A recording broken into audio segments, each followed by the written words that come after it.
Hi అండి. నమస్తే. నేను మీ Rama. Welcome back to our channel YVL creations. ఈరోజు రెసిపీ వచ్చేసి క్రిస్పీ దోస ఎలా వేసుకోవాలో చూపించబోతున్నానండి. ఒక్కొక్కరు ఒక్కొక్క విధంగా వేసుకుంటారు.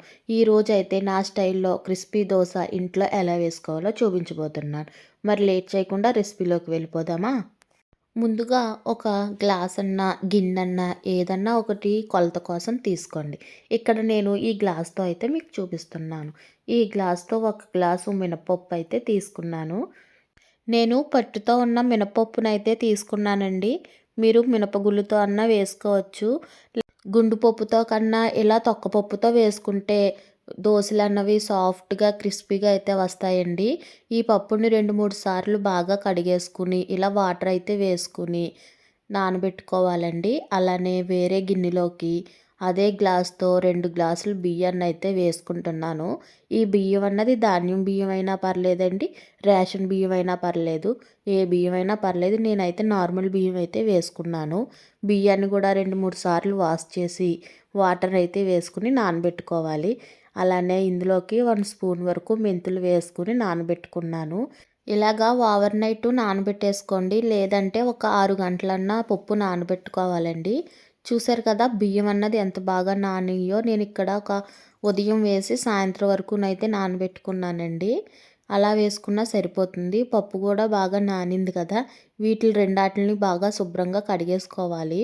పప్పు చూసారు కదా పొట్టు లేకుండా శుభ్రంగా తెల్లగా అయితే కడిగేసుకున్నాను. పట్టు మినప్పప్పు కడుక్కునేటప్పుడు కొంచెం టైం పడుతుంది కానీ టేస్ట్ అయితే చాలా బాగుంటుందండి. మీరు పట్టు మినప్పప్పు వేసుకోవడానికే ట్రై చేయండి. ఇలా బియ్యాన్ని, పప్పుని రెండాటిని కలిపేసుకోవాలి. ఇలా చిల్లులున్న గరిటెతో కలుపుకున్నాం అనుకోండి పప్పు తీసుకునేటప్పుడు వాటర్ అన్నది కిందకొచ్చేస్తుంది. మనం మిక్సీలో వేసుకున్నప్పుడు అయితే వాటర్ అయితే రాదండి. మనకు కావాల్సినంత వాటర్ మనం అడ్జస్ట్ చేసుకోవచ్చు తర్వాత. ఇలా వాటర్ అంతా వాడిపోయాక ఆ బియ్యాన్ని అయితే మిక్సీ జార్లోకి అయితే ట్రాన్స్ఫర్ చేసుకోవాలి. ఇలా వేసుకున్న దాన్ని మెత్తగా గ్రైండ్ చేసుకోవాలి. చూసారు కదా ఇలా మెత్తగా అయితే కొన్ని వాటర్ వేసుకుని నేను గ్రైండ్ చేసుకున్నాను. సాల్ట్ అయితే వేయలేదండి మిక్సీ పట్టినప్పుడు. చేత్తో పట్టుకొని చూస్తే గరుగ్గా లేకుండా స్మూత్గా వచ్చేంత వరకు మనం పిండిని అయితే పట్టుకోవాలి. చూసారు కదా ఇలా పట్టుకున్న పిండిని అయితే ఒక గిన్నెలోకి అయితే తీసేసుకుందాము. అదేవిధంగా మిగిలిన పప్పును కూడా మెత్తగా మిక్సీ పట్టుకొని తీసేసుకోవాలండి. చూసారు కదా మొత్తం అయితే నేను పిండి రుబ్బేసుకున్నాను. ఇప్పుడు ఆఖరిగా కొంచెం నీళ్ళు వేసుకుని మిక్సీ జార్లో వాటర్ అయితే పిండిలో పోసేసుకున్నానండి. ఇదంతా ఒకసారి బాగా కలిసేలాగా కలిపేసుకుందాము. మరీ లూజ్గా అయితే కలుపుకోకండి. మళ్ళీ పులిసిన తర్వాత పిండి ఇంకా లూజ్ అవుతుంది. ఒక 2 గంటలు అయితే ఇలా బయట ఉండిచ్చేసుకొని లేకపోతే ఓవర్ నైట్ మొత్తం ఫ్రిడ్జ్లో అయితే పెట్టేసుకోండి. బయట ఉండిస్తే బాగా పులిసిపోతుందండి.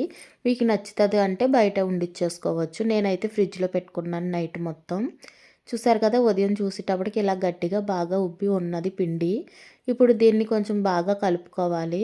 అయినా కొంచెం టైట్గా ఉంది కాబట్టి ఇందులో కొన్ని వాటర్ అడ్జస్ట్ చేసుకుంటూ కొంచెం సాల్ట్ వేసుకుని బాగా మన దోసలకి బ్యాటర్ ఎలా కావాలంటే అలా కలుపుకోవాలండి. మరీ పలసగా అయితే కలిపేసుకోకండి బాగా రావు.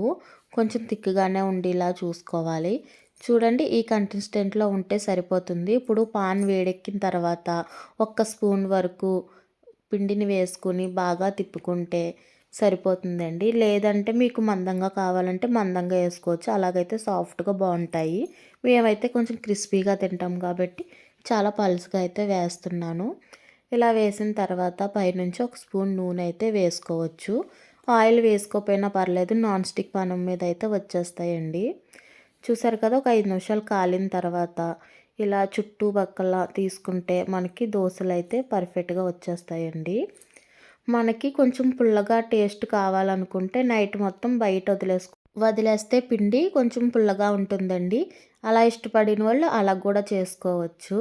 చూసారు కదా చాలా రేకులాగా క్రిస్పీగా చాలా బాగా వచ్చింది కదా. కలర్ కూడా బాగుంది కదండి.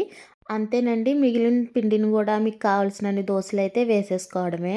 ఈ దోసల పిండిని ఒక్కరోజు ప్రిపేర్ చేసుకుంటే 1 వీక్ వరకు నిల్వ ఉంటుందండి ఫ్రిడ్జ్లో పెట్టుకుంటే. పిల్లలకి ఎప్పుడు కావాలంటే అప్పుడు వేసుకొని పెట్టుకోవచ్చు.